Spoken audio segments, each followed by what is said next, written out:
सुकमा में नक्सलवाद पर आज एक नहीं दो सफलताएं हाथ लगी। एक तरफ तो 40 लाख के 22 नक्सलियों ने सरेंडर कर दिया, तो दूसरी तरफ सुकमा का पहला गांव बड़े सिट्टी ये 11 नक्सलियों के आत्मसमर्पण के साथ में प्रदेश का पहला ऐसा गांव बन गया जहां नक्सल गतिविधियां पूरी तरह शून्य हो गईं, यानी नक्सल मुक्त पहला गांव बना। केंद्रीय गृह मंत्री की घोषणा के अनुसार बड़े सिट्टी गांव को 1 करोड़ के विकास कार्यों की सौगात मिलेगी। गांव का अब कोई भी सदस्य किसी भी तरह नक्सल संगठन से जुड़ा नहीं है और इसीलिए केंद्र की योजना का लाभ मिलेगा। सीधे सीधे 1 करोड़ के विकास कार्य इस गांव में किए जाएंगे। तो आज की सबसे महत्वपूर्ण 2 खबरें और दोनों सुकमा से हैं। एक तरफ 40 लाख रुपए के 22 नक्सलियों का आत्मसमर्पण और दूसरी तरफ 11 नक्सलियों ने बड़े सिट्टी गांव में आत्मसमर्पण किया। खास बड़े सिट्टी गांव इसलिए हो गया सुकमा का क्योंकि यहां इस आत्मसमर्पण के बाद अब कोई भी नक्सल गतिविधियों में लिप्त परिवार व्यक्ति से नहीं है और यह पहला नक्सल मुक्त गांव घोषित हुआ है। 1 करोड़ रुपए की केंद्र सरकार की योजना का लाभ विकास कार्यों के लिए बड़े सिट्टी सुकमा को मिलेगा।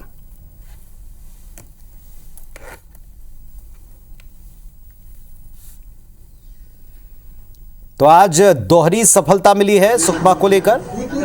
33 नक्सलियों का सरेंडर, एक तरफ 22 नक्सलियों ने सरेंडर किया, दूसरी तरफ अन्य 11 नक्सलियों के सरेंडर के साथ ही पूरी तरह से नक्सल मुक्त गांव बन गया। तो कुल मिलाकर 33 नक्सलियों का सरेंडर हुआ है और भारी संख्या में इस गांव में जो नक्सल एक्टिविटीज में इस्तेमाल होने वाला सामान था उसे भी बरामद किया गया। बड़े सिट्टी गांव पूरी तरह नक्सल मुक्त हुआ है।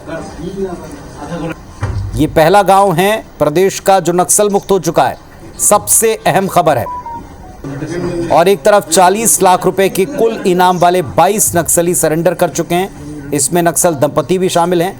8-8 लाख 16 लाख का तो अकेले उन्हीं पर इनाम था और इस तरह कुल 22 नक्सलियों ने सरेंडर किया है। इधर बड़े सिट्टी गांव नक्सल मुक्त घोषित हुआ है और शासन की एक योजना के तहत, केंद्र सरकार की योजना के तहत लाभ मिलेगा। 1 करोड़ रुपए का सीधे सीधे इस गांव में विकास कार्य कराया जाएगा। इधर बस्तर में सुरक्षा बल की ताबड़तोड़ कार्रवाई से, ऑपरेशन से नक्सली बैकफुट पर हैं। 1 महीने के अंदर तीसरी बार शांति वार्ता की पेशकश कर रहे हैं नक्सली। नक्सलियों के उत्तर पश्चिम सब जोनल ब्यूरो के प्रभारी रूपेश ने वार्ता के लिए 1 महीने के युद्ध विराम का प्रस्ताव दिया है। रूपेश ने पहली अपील कर तुरंत प्रतिक्रिया देने के लिए उप मुख्यमंत्री और प्रदेश के गृह मंत्री विजय शर्मा का धन्यवाद दिया। रूपेश ने प्रेस नोट जारी कर लिखा कि वार्ता के लिए नेतृत्वकारी कॉमरेड्स से मिलना जरूरी है, इसीलिए सरकार से 1 महीने तक सशस्त्र बल के ऑपरेशन पर रोक लगाने की अपील की है। रूपेश ने यह भी लिखा कि बीजेपी कांग्रेस के लोगों द्वारा विरोध में किए गए बातों का अभी जवाब नहीं दिया जा रहा, वो अभी एक विषय पर ही ध्यान दे रहे हैं। इसके पहले नक्सलियों की तरफ से 2 बार पत्र जारी हो चुका है। पहले इसी महीने की 2 तारीख को यानी 2 अप्रैल को सशर्त वार्ता का एक लेटर आया। फिर नक्सलियों की सेंट्रल कमेटी के प्रवक्ता अभय ने इस पत्र को लिखना पाया गया था। सरकार कैंप न लगाए तो बातचीत के लिए तैयार हैं, यह कहा गया था। यह 2 तारीख को 2 अप्रैल का पत्र था। इसके बाद 7 दिन के भीतर दूसरा पत्र आता है 9 अप्रैल को और ये उत्तर पश्चिम सब जोनल ब्यूरो के प्रेस नोट के द्वारा सामने आता है। इसमें नक्सलियों ने अनुकूल माहौल बनाया जाए तो बातचीत के लिए प्रतिनिधि नियुक्त करने तैयार हैं, ये बात कही थी।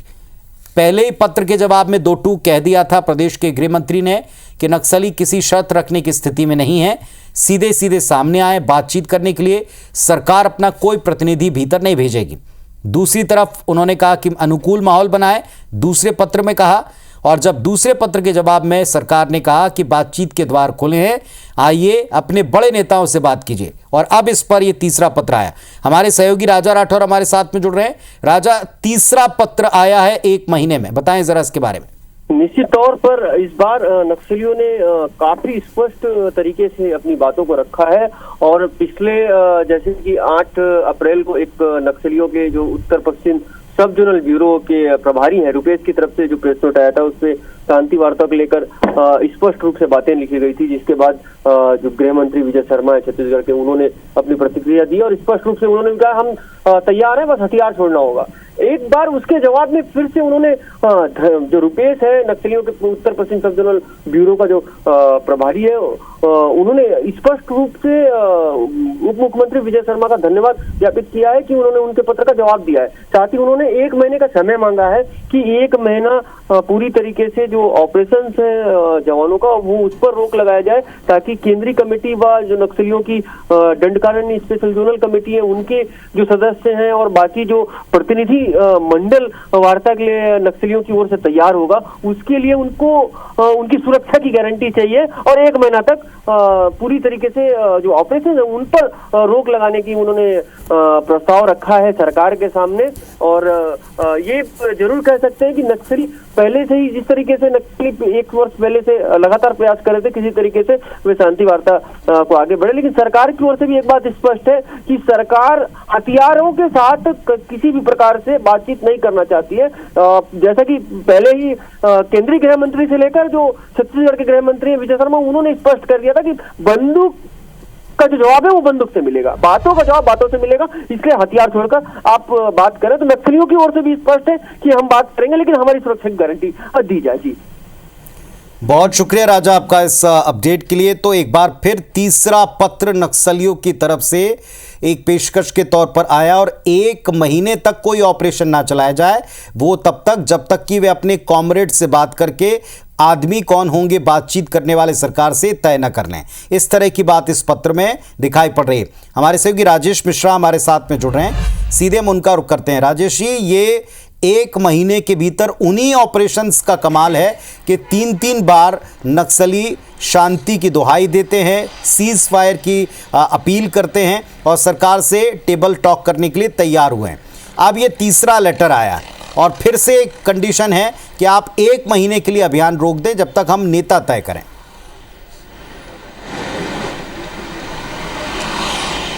जी बिल्कुल ये उसी ऑपरेशन का असर है कि जिस तरह से केंद्र की सरकार और राज्य सरकार ने एक संकल्प लिया है कि मार्च 2026 तक नक्सलवाद को खत्म करेंगे और उसको लेकर आसपास के पड़ोसी राज्यों के साथ यहाँ की पुलिस, सुरक्षा बल के जवान सभी मिलकर लगातार ऑपरेशंस कर रहे हैं और लगातार उसमें सफलता भी मिल रही है। और उसी का असर है कि नक्सलियों द्वारा बार बार जो है वार्ता की पहल की जा रही है। इसके पहले भी 2 पत्र आ चुके हैं। पहले पत्र पर तो गृह मंत्री विजय शर्मा ने सवाल भी खड़ा किया था कि कहाँ से पत्र आया है, उसके बारे में कोई वो नहीं था। दूसरी बात पर जो पत्र आया उसमें उन्होंने कहा कि ये अधिकृत पत्र है और सही जगह से आया है। और साथ ही साथ मगर हर दोनों पत्रों के बाद में विजय शर्मा जो गृह मंत्री उन्होंने स्पष्ट रूप से कह दिया है कि अगर बंदूक छोड़ेंगे, मुख्य धारा में लौटेंगे तो बात होगी और किसी प्रकार की कोई शर्त उन्होंने मानने से इंकार कर दिया। साथ ही साथ उन्होंने ये भी कहा था कि हम ना तो अपनी ओर से इसके लिए कोई कमेटी गठित करेंगे, ना किसी आदमी को अधिकृत करेंगे, मगर साथ ही साथ उन्होंने ये भी कहा था कि कोई भी नक्सली, एक नक्सली भी आता है और बंदूक छोड़ता है और मुख्य धारा में शामिल होता है तो उसको नक्सल उन्मूलन जो नई नीति बनाई गई उसका पूरा फायदा मिलेगा। अभी जो है नक्सलियों की उत्तर पश्चिम सब जोनल कमेटी है, उसके रुपेश ने एक बार फिर से पहल की है, पत्र के माध्यम से कहा है कि 1 महीने का युद्ध विराम दे दे और इसके पीछे उसने वजह भी बताई है। उसका कहा है कि जो शांति वार्ता आप चाहते हैं, जो मुख्य धारा में नक्सलियों को जोड़ना चाहते हैं, उसके लिए नक्सलियों के बड़े जो नेता हैं, कमांडेंट है, उनसे बातचीत करना पड़ेगा और उसके लिए 1 महीने का समय उन्होंने मांगा है। साथ ही साथ विजय शर्मा का धन्यवाद भी ज्ञापित किया है कि उन्होंने उनकी जो प्रयास वो कर रहे हैं, विजय शर्मा भी जो चाहते हैं और वो जो भी चाहते हैं उसके लिए उनका जो सहयोग कर रहे हैं उसका भी उन्होंने धन्यवाद ज्ञापित किया है। अगर फिलहाल मैं आपको बता देता हूं पुनीत की सरकार इस बात पे अड़िग है कि हम सब बात चर्चा के लिए तैयार हैं, मगर कोई शर्त उसमें नहीं रखी जाएगी। ना तो सरकार इसके लिए कोई कमेटी गठित करेगी, ना अपनी ओर से कोई प्रयास करेगी, मगर कोई नक्सली, एक नक्सली या कोई नक्सलियों को कोई समूह आता है, हथियार छोड़ता है, हथियार छोड़कर मुख्य धारा में आने की बात करता है, तब उससे बातचीत की जाएगी और उसके लिए को नई नक्सल उन्मूलन समिति है, पुनर्वास जो नीति है, उसका पूरा फायदा दिया जाएगा। मगर वो बात यही सही है कि जिस तरह से डबल इंजन की सरकार यानी केंद्र की सरकार और विष्णु, चलिए अब आप देखते हैं कि इस पर राजेश जी क्या उत्तर सरकार की तरफ से दिया जाता है। हालांकि सरकार ने पहले भी इस पर अपनी स्थिति कई बार स्पष्ट कर दी है। फिलहाल बहुत शुक्रिया आपका इस अपडेट के लिए। एक और बड़ी खबर आपको देते हैं। नारायणपुर में सुरक्षा बल और नक्सलियों में मुठभेड़ हुई जिसपे कई नक्सली मारे गए, खबर मिली। सीनियर कैडर के घायल होने की भी खबर है। मौके से भारी मात्रा में विस्फोटक सामान छोड़कर नक्सली भाग गए। इसी सामान में 6 लाख का कैश मिला, 11 लैपटॉप मिले, कुकर बम और जिंदा कारतूस भी मिले। ये सारा सामान जो आपकी टीवी स्क्रीन पर दिख रहा है, ये नक्सलियों से मुठभेड़ के बाद नक्सली इस सामान को छोड़कर अपनी जान बचाकर भागे। इसमें लैपटॉप है और कैश है, और इस कैश के साथ साथ वो सारा असला है जो उनके साथ था, वो इसको यहीं छोड़कर भागे।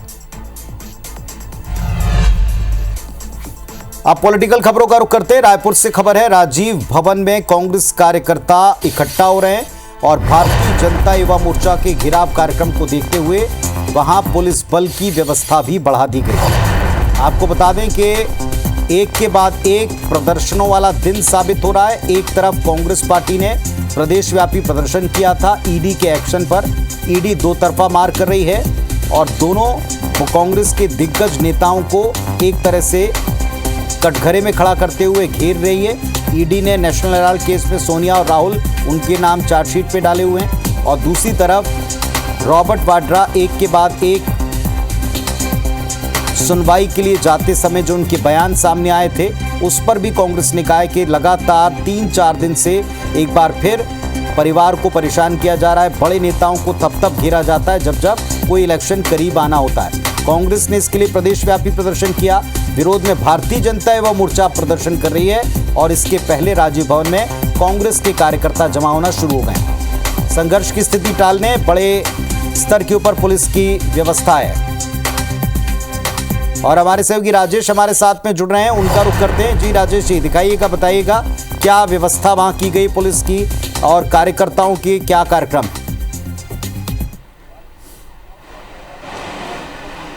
देखिए पुलिस, सबसे पहले मैं बता दूं कि जहां हम खड़े हैं राजीव भवन के ठीक सामने, उससे कुछ दूर पे ही भारतीय जनता युवा मोर्चा के लोग इकट्ठा हैं, कार्यकर्ता इकट्ठा हैं, और वो नेशनल हेराल्ड के मामले में जिस तरह से कांग्रेस के वरिष्ठ नेता सोनिया गांधी, राहुल गांधी, रॉबर्ट वाड्रा का नाम आ रहा है, उसको लेकर वो प्रदर्शन कर रहे हैं कि कांग्रेस के वरिष्ठ नेता भ्रष्टाचार में शामिल है। और वो राजीव भवन आने वाले थे, राजीव भवन में आके घेराव करने वाले थे, और यहाँ पर आकर घेराव करेंगे और राजीव भवन के अंदर घुसेंगे। इस बात को लेकर कांग्रेस के जितने नेता हैं वो भी यहाँ पर इकट्ठा हो चुके हैं। आप देख रहे हैं कि राजीव भवन है, राजीव भवन के गेट के सामने कांग्रेस के जितने नेता कार्यकर्ता हैं वो इकट्ठा होकर कुर्सी पर बैठे हुए हैं, और ये जो प्रदर्शन भारतीय जनता युवा मोर्चा करती उसके खिलाफ नारेबाजी भी कर रहे हैं। और उनका कहना है कि अगर राजीव भवन में भारतीय जनता युवा मोर्चा के कार्यकर्ता घुसने की कोशिश करेंगे तो उनका विरोध किया जाएगा, और बिल्कुल उसी की तैयारी में भी यहाँ पर है। हमारे साथ प्रभारी महामंत्री मलकित सिंह गेंदू यहाँ पर है, उन्हीं से पूछते हैं, आप लोग यहाँ पर इकट्ठा हुए हैं, गेट में बैठे हुए हैं, क्या वजह है?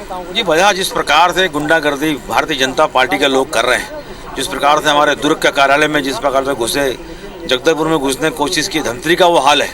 हमें पता चला इस प्रकार से गुंडागर्दी जो है भारतीय जनता पार्टी की सत्ता का दुरुपयोग कर रही है। अगर पुलिस प्रशासन रोकने में नाकामयाब होता है तो हम पूरी तैयारी के साथ, हमारे मुस्तैद हमारे सारे जितने भी कांग्रेस कार्यकर्ता बैठे हुए हैं और उसका स्वागत करने के लिए हम तैयार बैठे हैं। जिस प्रकार से भी वो आएंगे वैसा ही उसका हम जवाब देंगे। क्या लग रहा है कि आएंगे यहाँ पे विरोध कर सकते हैं, भवन में घुस सकते हैं, ऐसा लग रहा है क्या आपको? देखिए, ये सामान्य घटना नहीं है। ये सत्ता के संरक्षण में भारतीय जनता पार्टी के गुंडे कांग्रेस के कार्यालयों में अनेक जिलों में उन्होंने आक्रमण किया।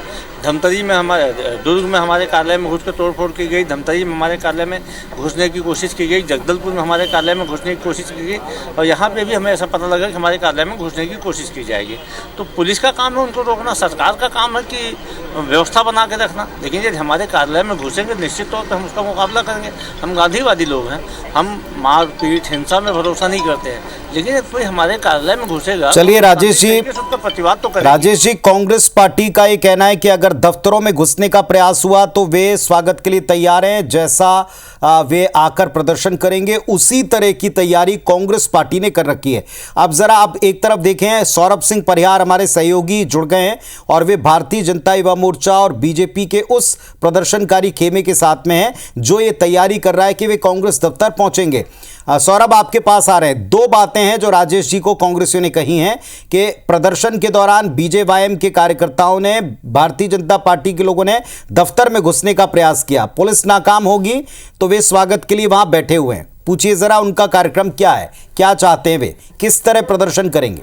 हम सबके सम्माननीय जिलाध्यक्ष सम्माननीय रमेश ठाकुर जी, बिल्कुल, देखिए पुनीत, जैसे आपको मालूम ही है कि नेशनल हेराल्ड मामले पे ईडी ने चार्जशीट में सोनिया और राहुल गांधी समेत 6 और अन्य लोगों का नाम जो है दाखिल किया। और उसके बाद आप देखिए कि भारतीय जनता युवा मोर्चा का ये प्रदर्शन हो रहा है, जिला स्तर पर ये प्रदर्शन हो रहा है, सभी जिलों में ये प्रदर्शन हो रहे हैं। और आप देखिए इस पर साफ लिखा है कि सोनिया राहुल शर्म करो, देश को लुटना बंद करो। और लगातार जो है सोनिया राहुल गांधी के इस्तीफे की मांग बीजेपी के नेताओं के द्वारा हो रही है। भारतीय जनता युवा मोर्चा के पदाधिकारी के द्वारा एक कार्यक्रम आयोजित किया गया है और कुछ देर बाद यहाँ से राजीव भवन घेराव के लिए निकलेंगे। पुतला दहन का भी कार्यक्रम यहाँ पर है और तमाम बीजेपी के बड़े नेता भी कुछ देर बाद शामिल होंगे। और सबसे बड़ी बात यही है कि घेराव आज पूरे जगहों पर किया जा रहा है और ये मैसेज देने की कोशिश की जा रही है बीजेपी के द्वारा कि तमाम जो कांग्रेस के भवन भी बने हैं वो घोटाले घपले के से ही बने हैं। जैसे आपको याद होगा कि राजीव भवन को लेकर आबकारी विभाग का सबसे ज्यादा जो आरोप बीजेपी ने लगाया कि कवासी लखमा और जो सुकमा का राजीव भवन बना है वो भी इसी पैसे से बना हुआ है, ये आरोप लगाते रहे। और तमाम बड़े नेता जो है यहाँ पर एक एक करके आ रहे हैं और सभी लोग कुछ देर बाद घेराव के लिए निकलेंगे और घेराव के माध्यम से ये इनका मैसेज रहेगा कि किस तरीके से पूरे देश भर में भारतीय जनता पार्टी के साथ जो आम जन ये राहुल गांधी और सोनिया गांधी की इस्तीफे की मांग कर रहे हैं। और कांग्रेस पार्टी मुर्दाबाद तमाम हाथ में आप जो है उनके नारे देख सकते हैं। और इस दूसरी ओर एक भाजयुमो के नेताओं से बातचीत करेंगे। संजू जी क्या कहेंगे? देखिए, जिस प्रकार से नेशनल हेराल्ड के मामले में चार्जशीट दायर हुई है, निश्चित रूप से कांग्रेस पूरी तरह घिर चुकी है। आप देख रहे होंगे कि 1938 में जब नेहरू ने जिस प्रकार से उन्होंने एक नेशनल हेराल्ड का उन्होंने संस्था का। अमित जी, अभी आप लोग घेराव के लिए निकल रहे हैं लेकिन वहां पे तो राजीव भवन के बाहर कांग्रेस के नेता आपके वेलकम के लिए बैठे हुए हैं। देखिए, उनका तो जब से कांग्रेस बनी यही काम है, भ्रष्टाचार को छुपाना। और भ्रष्टाचार को छुपाने के लिए अपने नेताओं को निरमा साबुन से धोने के लिए वहां पर बैठे हैं। लेकिन जनता जान चुकी है और हम लोग प्रतीकात्मक रूप से वहां पर जा रहे हैं और जनता को बता रहे हैं। सर, आप जो है राजीव भवन घेराव के लिए क्यों निकल रहे हैं? यहाँ पर आप लोग धरना प्रदर्शन भी करेंगे, आखिर राजीव भवन ही क्यों? राजीव भवन इसलिए क्योंकि राजीव भवन की मालकिन और उनका लाडला बेटा दोनों ने मिलकर इतना बड़ा एक घोटाला किया है, 661 करोड़ का घोटाला जो आज न्यूज़पेपर में भी आया है। तो आप देख सकते हैं, इसीलिए राजीव भवन जो उनका घर है वहां पे घेराव के लिए जी बात करेंगे। जो है संजय श्रीवास्तव जी हैं, उनसे। सर, अभी कुछ देर बाद आप लोग निकल रहे हैं, मैसेज क्या है? देखिए, बहुत स्पष्ट मैसेज है, संदेश है कि किस तरीके से इन्होंने शासन प्रशासन के माध्यम से तो भ्रष्टाचार किया। एक छोटा सा सवाल जरूर सौरभ पूछेगा संजय जी से कि वहां कांग्रेस के दिग्गज नेता कांग्रेस भवन के बाहर स्वागत के लिए बैठे हुए हैं और कह रहे हैं कि प्रदर्शन के दौरान बीजेपी कार्यकर्ताओं ने कांग्रेस के दफ्तरों में घुसने का प्रयास किया था। अगर ऐसा हुआ पुलिस के होते हुए तो फिर आगे संघर्ष की स्थिति बन सकती। अगर आप लोग वहां पर घुसेंगे तो वहां पर वेलकम के लिए कांग्रेस के नेता बैठे हुए, तब क्या करेंगे? देखिए पुनीत जी, हम लोग बिल्कुल वो भ्रष्टाचार रूपी राजीव भवन में प्रवेश करने नहीं जा रहे हैं। कौन जाएगा भ्रष्टाचार से बना हुआ राजीव भवन में? कौन जाएगा राहुल गांधी और सोनिया गांधी के भ्रष्टाचारी राजीव भवन में? हम तो वहां जाकर कुछ चंद कांग्रेसी जो इस प्रकरण को नहीं समझ रहे हैं उसका जनजागरण करने जा रहे हैं कि आपके नेता क्या भ्रष्टाचार कर रहे हैं। इससे आप भी जागृत होइए, देश की जनता जागृत हो गई है। लेकिन आपके नेता किस तरीके से आपकी ही संपत्ति को हड़प रहे हैं, निजी संपत्ति बना रहे हैं, इसका जागरण करने के लिए हम जा रहे हैं। ठीक है सौरभ जी। सौरभ, आप भी नजर रखिए, राजेश जी आप भी इस पर नजर रखिएगा। फिलहाल 2 तस्वीरें हमने दर्शकों को दिखाई और दोनों जगह से लाइव आपको दिखा रहे हैं। मेरे सहयोगी सौरभ जो है वो उस प्रदर्शन के साथ में जो भारतीय जनता युवा मोर्चा और बीजेपी करने जा रही है और ये यहां पर कांग्रेस भवन के घेराव की तैयारी में। दूसरी तरफ आप राजेश मिश्रा जी को देख रहे हैं जो कांग्रेस भवन के सामने मौजूद हैं और दिखा रहे हैं कि कांग्रेसी वहां भवन के बाहर बैठ गए, कह रहे हैं कोई अंदर प्रवेश ना करे। ये स्थिति बनी तो संघर्ष के हालात बनेंगे। पुलिस वहां पर पहले से मौजूद है। नजर रखिएगा, ये प्रदर्शन है कांग्रेस के प्रदर्शन के खिलाफ और उनको जगाने वाला प्रदर्शन बताया गया। कुछ देर बाद जब आमना सामना होगा तो तस्वीरें बनेंगी, वो भी हम आपको दिखाएंगे। फिलहाल आप दोनों का धन्यवाद देता हूं कि आपने अपडेट दिया। नेशनल हेराल्ड केस राष्ट्रीय स्तर पर छाया हुआ है। ईडी इस पर एक्शन मोड में है। कांग्रेस लगातार इस एक्शन का विरोध कर रही है। रायपुर में छत्तीसगढ़ युवा कांग्रेस कार्यकर्ताओं ने ईडी दफ्तर के सामने फिर प्रदर्शन किया और अब की बार तरीका था बैंड बाजा और मंत्रोच्चार का। ईडी दफ्तर के नामकरण को लेकर बीजेपी के साथ ईडी और बीजेपी का पुतला जला करके कांग्रेस ने अपना रोष प्रकट किया है। युवा कांग्रेस प्रदेश अध्यक्ष आकाश शर्मा ने कहा कि भाजपा सेंट्रल एजेंसियों के जरिए कांग्रेस के वरिष्ठ नेताओं को दबाना चाहती है, उनकी आवाज बंद करना चाहती है, लेकिन न नेता डरेंगे न कार्यकर्ता डरने वाले हैं।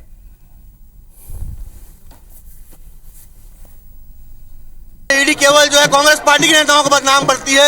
ईडी केवल जो है बस के लोग काम करती है। ईडी जो है भारतीय जनता पार्टी के काम करती है। आज हम पहुंचे थे मंत्रोच्चार बैनर के साथ। ईडी का नया नाम है भारतीय जनता पार्टी कार्यालय। भारतीय जनता पार्टी का नया एड्रेस जो है ये है। आज पूरे देश भर में विरोध प्रदर्शन हो रहा है और ईडी अपने कांग्रेस के नेताओं को बदनाम करना बंद करे, ये तो रोज प्रदर्शन हम करेंगे। जो उनकी गलत नीति गलत विचारधारा को नहीं मानने वाले लोग हैं उनके खिलाफ ईडी इनकम टैक्स आती है, अपराध दर्ज करती है, बदनाम करने का प्रयास करती है और जो उनके गुट में शामिल हो जाता है ईडी के दाग उनसे धुल जाते हैं। कौन सी वॉशिंग मशीन रखे हैं, तो भारतीय जनता पार्टी का कार्यालय ईडी के कार्यालय का नाम होना चाहिए, इसीलिए साथियों ने नामकरण आज किया है।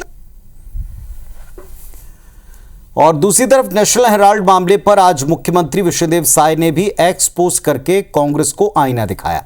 लिखा कि करप्शन और कांग्रेस ये तो अब पर्यायवाची शब्द हैं। गांधी परिवार को ये मान लेना चाहिए कि कानून से ऊपर कोई नहीं। ऐसे मामलों में बचाव की कोशिश कोर्ट में करनी चाहिए, ना कि सड़क पर। अनावश्यक प्रोपेगेंडा करने से कुछ हासिल नहीं होगा। ये मुख्यमंत्री जी का एक्स पोस्ट है। एक और बड़ी खबर आपको दिखा रहे रायपुर से, जहां बीएड सहायक शिक्षकों ने अपना धरना खत्म कर दिया। मुख्यमंत्री से मुलाकात के बाद अपना प्रदर्शन समाप्त किया।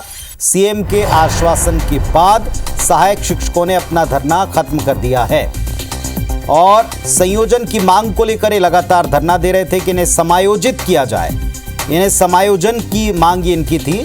कोर्ट के आदेश पर अब सहायक शिक्षकों को निलंबित करने के बाद सरकार तैयार हो गई है समायोजन की बात को लेकर के। 3000 सहायक शिक्षकों को निलंबित किया था और इसके बाद से ये लगातार साल के पहले दिन से प्रदर्शन करते रहे। 3000 सहायक शिक्षकों ने आज मुख्यमंत्री जी से मुलाकात के बाद अपने आंदोलन को स्थगित किया, खत्म किया है, बंद किया है। 3000 सहायक शिक्षक जिनकी नौकरी चली गई, वे अब समायोजन की मांग पर एक आश्वासन सरकार से प्राप्त कर चुके हैं।